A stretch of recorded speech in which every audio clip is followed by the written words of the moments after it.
Em uma era de grande turbulência para Israel, onde cada um fazia o que parecia certo aos seus próprios olhos, a nação clamava por direção. Os juízes governavam, mas a liderança espiritual declinava. Uma história de fé, promessa e destino estava prestes a começar, com o nascimento de um homem que mudaria o curso da história de seu povo.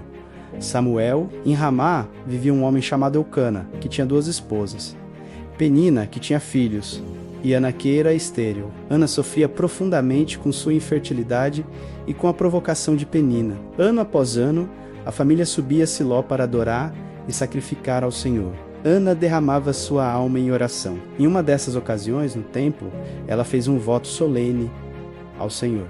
Se ele lhe desse um filho, ela o dedicaria a Deus por todos os dias de sua vida, e navalha nunca passaria sobre sua cabeça. O sumo sacerdote Eli, vendo-a orar com tanta intensidade, pensou que ela estivesse embriagada.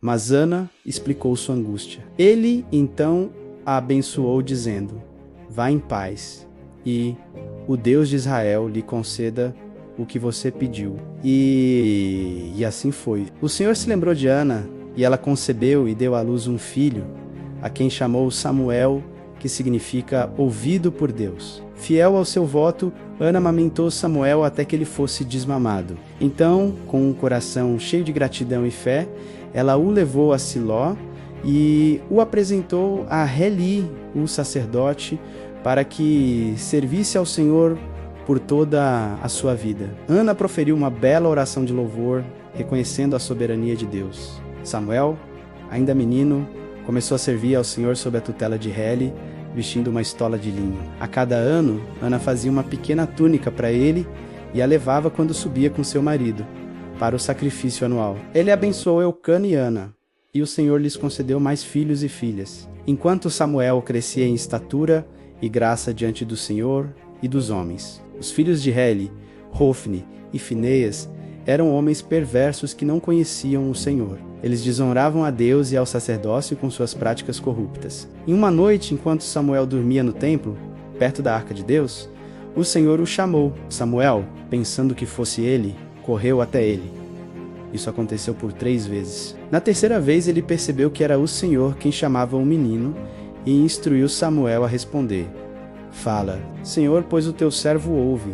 Então o Senhor revelou a Samuel o julgamento que viria sobre a casa de Eli por causa da impiedade de seus filhos, e da falha de Eli em contê-los. Pela manhã, Samuel, temeroso, contou tudo a Eli, que aceitou o juízo do Senhor. A partir daquele dia, todo o Israel soube que Samuel era um profeta fiel do Senhor. Samuel cresceu e o Senhor estava com ele, e nenhuma de suas palavras deixou de se cumprir. Ele se tornou um juiz para Israel, viajando de cidade em cidade para resolver disputas e guiar o povo. Sob sua liderança, Israel experimentou um período de renovação espiritual. Ele convocou todo Israel a Mispá, onde o povo jejuou, confessou seus pecados e se arrependeu. Quando os filisteus souberam disso, subiram para atacar Israel. Samuel clamou ao Senhor, e Deus enviou um grande trovão que confundiu os filisteus, e eles foram derrotados. Samuel ergueu uma pedra e a chamou de Ebenezer, que significa até aqui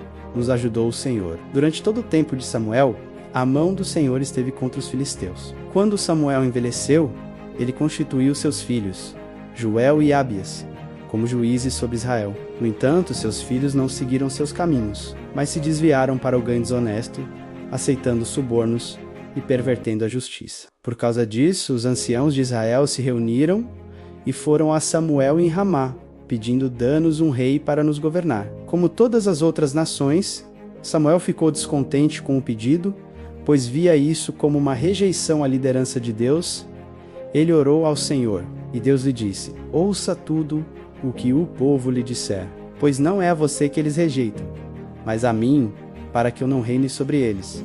O Senhor instruiu Samuel a advertir o povo sobre as consequências de ter um rei, descrevendo como um rei tomaria seus filhos para o exército, suas filhas para servi-lo, e seus bens para si. Mas o povo se recusou a ouvir a voz de Samuel, insistindo: não, queremos um rei sobre nós, para que também sejamos como todas as outras nações, e para que o nosso rei nos julgue e vá à nossa frente e lute as nossas batalhas. Em obediência à palavra do Senhor, Samuel começou a procurar um rei. Deus o guiou a um jovem benjamita chamado Saul, filho de Quis, um homem alto e bonito, que se destacava entre o povo. Saul estava procurando as jumentas de seu pai quando encontrou Samuel. O Senhor havia revelado a Samuel que no dia seguinte ele enviaria um homem que seria o príncipe sobre Israel. Samuel ungiu Saul com óleo, beijou-o e declarou: não te ungiu o Senhor por príncipe sobre a sua herança? Samuel então reuniu o povo em Mispá e apresentou Saul como o rei escolhido por Deus. Embora alguns o desprezassem,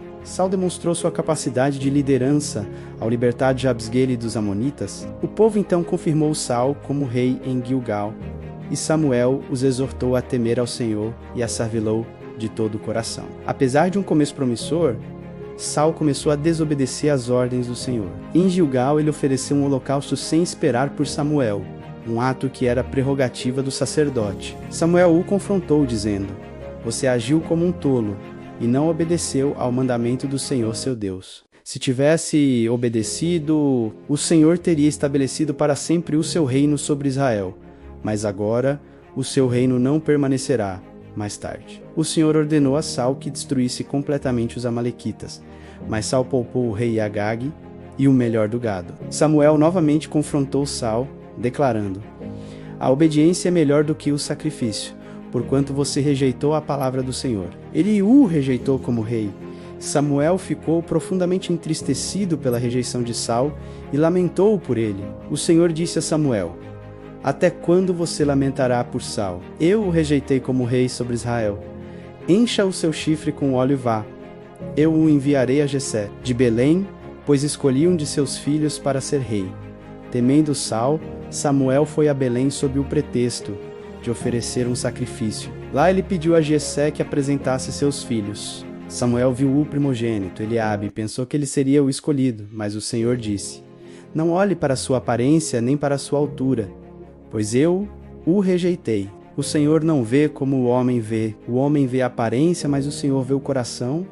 Jessé apresentou 7 de seus filhos, mas o Senhor não escolheu nenhum deles. Samuel perguntou se havia mais algum filho, e Jessé respondeu que o mais novo, Davi, estava apacentando as ovelhas. Quando Davi chegou, o Senhor disse a Samuel: levante-se e unja-o, ele é o escolhido. Samuel ungiu Davi no meio de seus irmãos, e o Espírito do Senhor veio poderosamente sobre Davi a partir daquele dia. Samuel continuou a servir como profeta e conselheiro até o fim de seus dias. Ele foi uma figura de transição crucial, guiando Israel de uma CBF para uma monarquia, sempre apontando para a soberania de Deus.